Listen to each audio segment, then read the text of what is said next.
Assalamualaikum warahmatullahi wabarakatuh.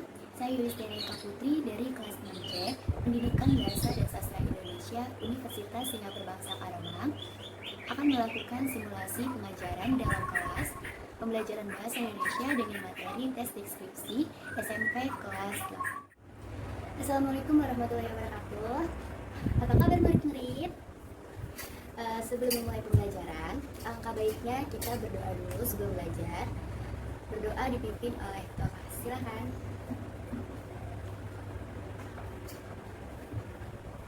Baik.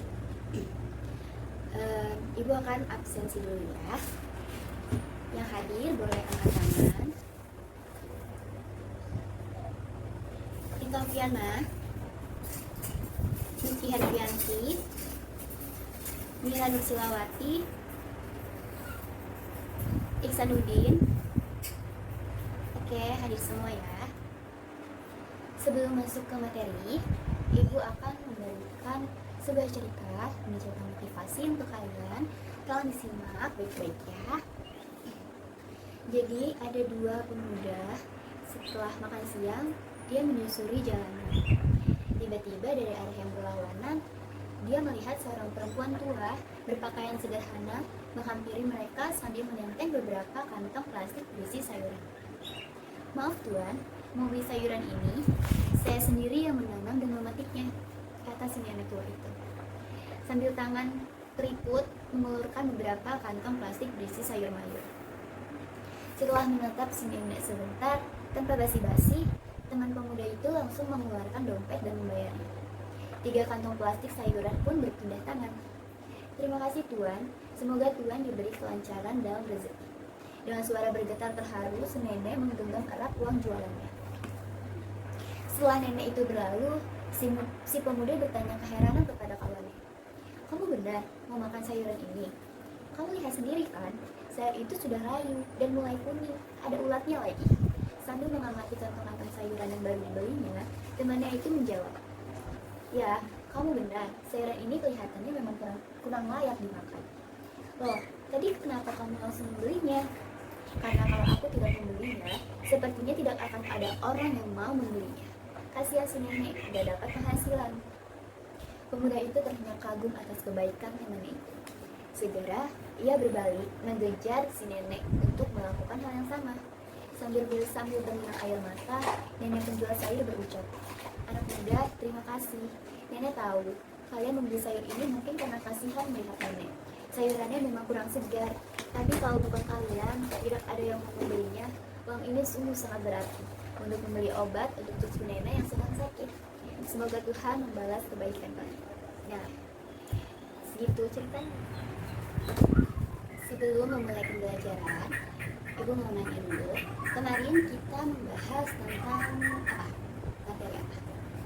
Ada yang masih ingat? Ya, betul, teks eksposisi. Kemarin kita membahas teks eksposisi.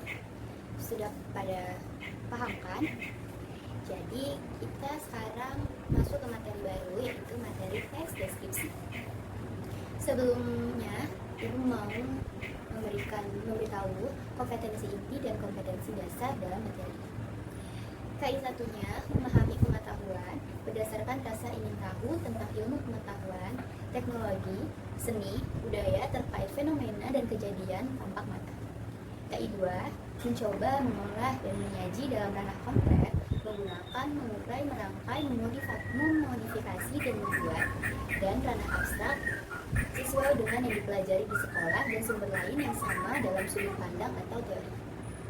Kompetensi dasarnya menelaah struktur dan kaidah kebahasaan dari teks deskripsi tentang objek yang didengar dan dibaca. Menyajikan data, gagasan, kesan dalam bentuk teks deskripsi tentang objek secara tulis dan lisan dengan memperhatikan struktur kebahasaan baik secara lisan dan tulis. Itu dia kompetensi inti dan kompetensi dasarnya. Masuk ke materinya. Apakah ada yang tahu apa itu pengertian dari deskripsi, teks deskripsi? Ya, jadi karangan deskripsi atau teks deskripsi merupakan sebuah karangan yang menunjukkan suatu objek atau kejadian yang sangat jelas sehingga seolah-olah pembaca bisa ikut merasakan. melihat atau mengalami sendiri hal yang dibahas dalam karangan. Seringkali hal yang menggambarkan dalam karangan deskripsi adalah hasil pengamatan panca indera.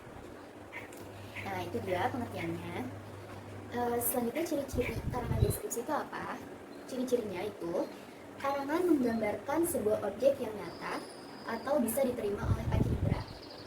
Karangan menunjukkan suatu objek dengan sangat jelas sehingga membuat pembaca seolah ikut merasakan atau mengalami sendiri apa yang dijelaskan si penulis.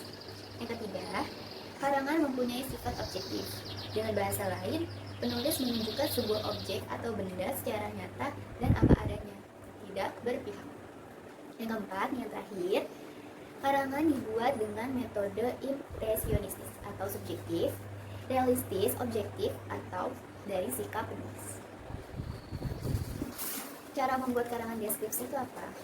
Yang pertama, harus menetapkan tema karangan itu dulu.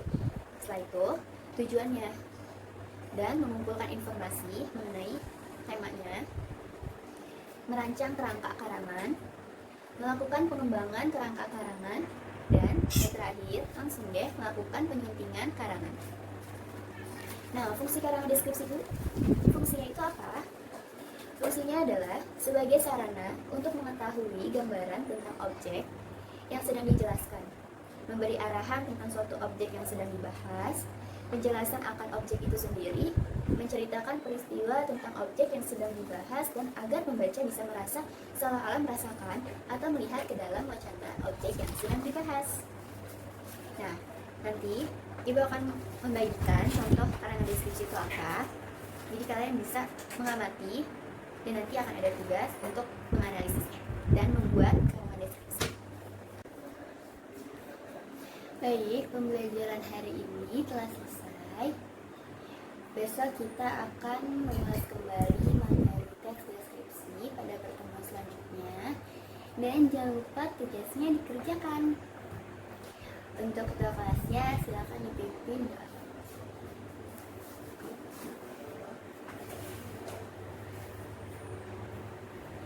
Terima kasih.